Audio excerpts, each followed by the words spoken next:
This channel does not promote any violent, harmful, or illegal activities. All content provided by this channel is meant for an educational purpose only.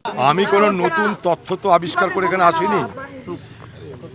যে পরিবারের এই মর্মান্তিক ঘটনা ঘটেছে সেই পরিবারের প্রতি সহানুভূতি প্রদর্শন, তাদের পাশে থাকার আশ্বাস, তাদের এই দুর্ভাগ্যের দুঃখের দিনে তাদের যন্ত্রণার সঙ্গে সমব্যথী হবার এই মানসিকতা নিয়ে এখানে এসেছি। পরিবারটা গরিব পরিবার, সংসার চালায় তারা, 3টে মেয়ে তারপর ছেলে, তার মধ্যে একটা ছোট মেয়েকে সে হারিয়েছে। এখন প্রশ্ন হলো যে আজকে কেন এগুলো হতে হচ্ছে, কেন এগুলো হচ্ছে, এই মৌলিক প্রশ্নটা কিন্তু আজকে সকলের মধ্যে থাকা উচিত। একটা ঘটনা ঘটে গেল, আজও সবাই বলছে এখানটায় পুলিশ তৎপর হলে হয়তো মৃত্যুর হাত থেকে বাঁচানো যেত, নাম্বার 1। নাম্বার 2, যে স্থানীয় আইন শৃঙ্খলার অবনতি কোন পর্যায়ে পৌঁছেছে তা এটাকে আরও স্পষ্ট করে দিল। 3 নম্বর, যাকে স্থানীয় যুবকরা কলার ধরে মারতে মারতে থানায় নিয়ে যাচ্ছে বা পুলিশ স্টেশনে নিয়ে যাচ্ছে, সেই দুর্বৃত্ত এত বড় কি মাতব্বর হয়ে গেল, ক্ষমতাবান হয়ে গেল যে সে যখন সেই এলাকা দেখাতে যাচ্ছে, যেটাকে বলে রিকনস্ট্রাকশন করতে যাচ্ছে, তখন সে পুলিশের রিভলভার কেড়ে নিচ্ছে। এত বড় কোথাকার মস্তান হলো আমার জানা নাই। আর যদি পুলিশের রিভলভারই কেড়ে নেয় তাহলে পুলিশের যে প্রশিক্ষণ, সে প্রশিক্ষণ কোথায় গেল এটাও আমার জানা নাই। অবাক লাগছে এগুলো। গত 15 বছর তার আগে এতদিন যে পশ্চিমবঙ্গের প্রশাসন চলেছে, পুলিশ চলেছে, তাহলে তাদের কি প্রপার ট্রেনিং কোনোদিন ছিল?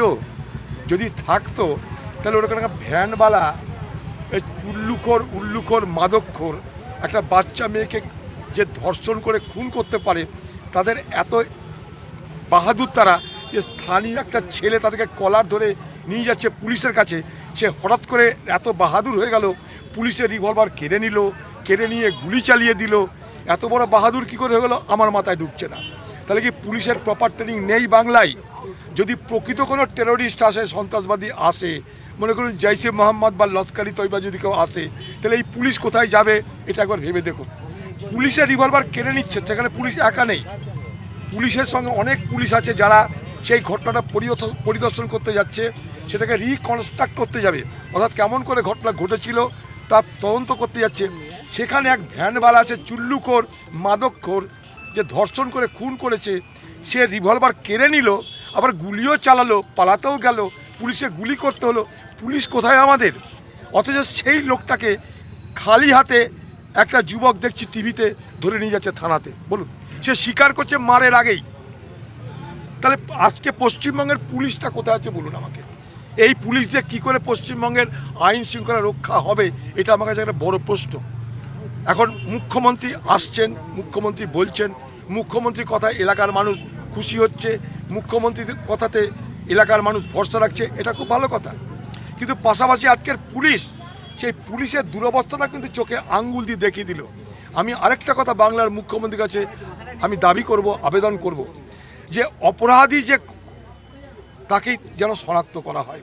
অপরাধের নামে, অপরাধীকে শাস্তি দেওয়ার নামে যেন সাধারণ মানুষের উপরে কখনো জুলুম করা না হয়। পশ্চিমবঙ্গের পুলিশের এটাই ট্রেন্ড, এটাই প্রবণতা কিন্তু, যে একজনের দোষ আরেকজনের ঘাড়ে চাপিয়ে নিজেদের অপদার্থতা ঢাকার চেষ্টা করে। সেই জায়গায় দাঁড়িয়ে আমি বলতে চাই, মব লিঞ্চিংয়ের ঘটনা ঘটেছে, অবশ্যই সেটা অবশ্যই অন্যায়। আইনের ক্ষমতা কাউকে কেড়ে নেওয়ার অধিকার নেই। আইনের পথে চলবে। আমাদের দাবি rule of law should be established. আইনের শাসন যেন বাংলায় থাকে। প্রশাসন আছে, বিচার ব্যবস্থা আছে, সব কিছু আছে, তো সেই আইনের শাসন যেন বাংলায় থাকে। সেখানটাই যেমন মব লিঞ্চিং করার অধিকার কারণ নেই, সে যত গণরসী হোক, যা কিছুই হোক, বাংলার সব মানুষকে এটা বুঝতে হবে যে মব লিঞ্চিং অর্থাৎ আমি জনরোষে গণপিটুনিতে মেরে দিলাম, এ অধিকার যেমন কারণ নেই, তেমনি সে গণপিটুনিকে সামনে রেখে সাধারণ মানুষের উপরে অত্যাচার করার অধিকার পুলিশের কিন্তু নেই।